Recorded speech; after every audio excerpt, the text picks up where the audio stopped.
Hello friends, welcome to defence matrix. तो जैसा कि हम जानते हैं, इंडियन एयरफोर्स अभी पार्टिसिपेट कर रही है एक्सरसाइज ब्लू फ्लैग में, जो कि इजराइल में कंडक्ट करी जा रही है। तो ये दुनिया की सबसे बड़ी एक्सरसाइजेज में से एक है। इसमें France, India, Germany, Greece, Italy, US और यूके इजराइल के साथ पार्टिसिपेट कर रहे हैं। तो ये जो एक्सरसाइज है इसे ओवडा एयरबेस में कंडक्ट किया जा रहा है और इस एक्सरसाइज की जो थीम है वो integration of 4th and 5th generation aircraft in complex operational scenarios है। तो यहाँ पर डिफरेंट एयरफोर्सेस के डिफरेंट एयरक्राफ्ट हैं। रफाल भी हैं, यूरोफाइटर टाइफून भी हैं। इंडियन एयरफोर्स की तरफ से मिराज 2000 गया हुआ है। साथ में इजराइल के F-15 हैं, F-16 हैं, F-35 हैं। यूएस द्वारा भी उनका जो F-16 है वो डिप्लॉय किया गया है और ऐसा माना जाता है कि इटालियन एयरफोर्स द्वारा भी उनका F-35 जो है वो डिप्लॉय किया गया है। तो ये जो एक्सरसाइजेस हैं इन्हें डिफरेंट सिनेरियोज में कंडक्ट किया जाएगा। 2 टीमें बांटी जाएंगी, एक रेड फोर्स होगी, एक ब्लू फोर्स होगी। दोनों एक दूसरे के अगेंस्ट में जाएंगे। डिफरेंट कॉम्बैट कंडीशंस को रखा जाएगा और डिसिमिलर कॉम्बैट टैक्टिक्स की प्रैक्टिस करी जाएगी। तो ये काफ़ी अच्छी लर्निंग अपॉर्चुनिटी होगी सबके लिए, जहाँ पर डिफरेंट एयरक्राफ्ट की एबिलिटीज़ के हिसाब से टैक्टिक्स को प्रिपेयर किया जाएगा। और चाहे इसमें गेन हो या लॉस हो, लर्निंग एक्सपीरियंस की जो वैल्यू है वो सबसे ज़्यादा रहती है।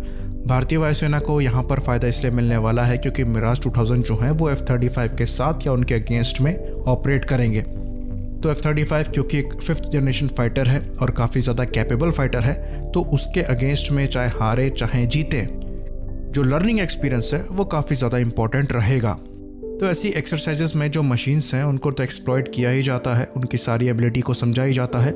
साथ ही साथ नई टैक्टिक्स भी डेवलप होती हैं जिसमें एक डिसिमिलर एयरक्राफ्ट के अगेंस्ट में कॉम्बैट को कितना ज़्यादा इफेक्टिव किया जा सके उसके हिसाब से प्रिपरेशन करी जाती है।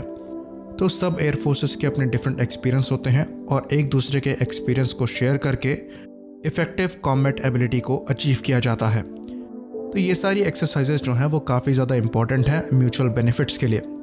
उदाहरण के लिए जब हमने Su-30 MKIs को ऑब्टेन किया था तो वेस्टर्न कंट्रीज़ में ऐसा मानना था कि ये एयरक्राफ्ट बहुत ज़्यादा कैपेबल है। तो इस मौके को देखते हुए अमेरिका ने इंडियन एयरफोर्स को रेड फ्लैग एक्सरसाइज 2008 में इनवाइट किया और अपने हिसाब से उन्होंने सिनेरियो क्रिएट किए और उस एक्सरसाइजेस में उन्होंने अपनी एबिलिटीज़ को और कैपेबिलिटीज़ को इस एयरक्राफ्ट के अगेंस्ट में टेस्ट किया।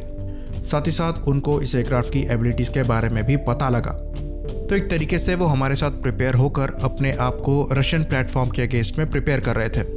और आजकल इलेक्ट्रॉनिक इंटेलिजेंस वगैरह इतना स्ट्रांग हो गया है कि अगर आप भले ही कितने रिस्ट्रिक्टेड एनवायरनमेंट में ट्रेनिंग करें, आपके एयरक्राफ्ट की सारी एबिलिटी का पता सामने वाला बड़े आराम से लगा सकता है। सेम केस हमने एनाटोलियन ईगल में देखा, जहां पर पाकिस्तान ने अपने JF-17 को भेजा और कतर के साइड से उनके रफाल आए थे, तो उन्होंने पूरी तरीके से रफाल की कैपेबिलिटी को एक्सप्लॉइट किया। तो वो जितना भी इस एयरक्राफ्ट की एबिलिटी के बारे में जानना चाहते थे वो उन्होंने जाना, तो उस नॉलेज के हिसाब से उन्होंने अपनी टैक्टिक्स को प्रिपेयर किया होगा। सिमिलरली इंडियन एयरफोर्स भी कई ऐसी एयरफोर्सेस के साथ एक्सरसाइजेस करती हैं जो कि F-16 के काफ़ी एडवांस वेरिएंट यूज़ करते हैं। चाहे हम सिंगापुर की बात करें, चाहे हम इजराइल की ही बात क्यों ना करें, तो इंडियन एयरफोर्स को भी F-16 की एबिलिटीज़ की अच्छी खासी जानकारी है। यहाँ पर फ़र्क पड़ता है चाइनीज़ एयरक्राफ्ट के साथ, क्योंकि ऐसी बहुत कम कंट्रीज़ हैं जो कि चाइना के हाई एंड एयरक्राफ्ट ऑपरेट करती हैं।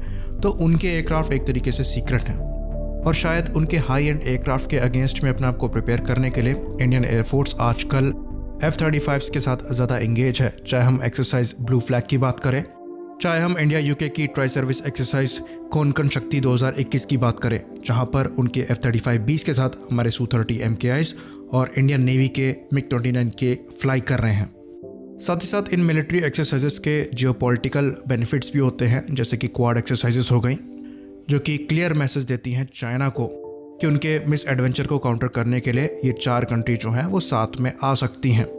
उसके बाद इंडियन एयरफोर्स और जापानीज़ एयरफोर्स भी साथ में एक एक्सरसाइज कंडक्ट करने वाले हैं।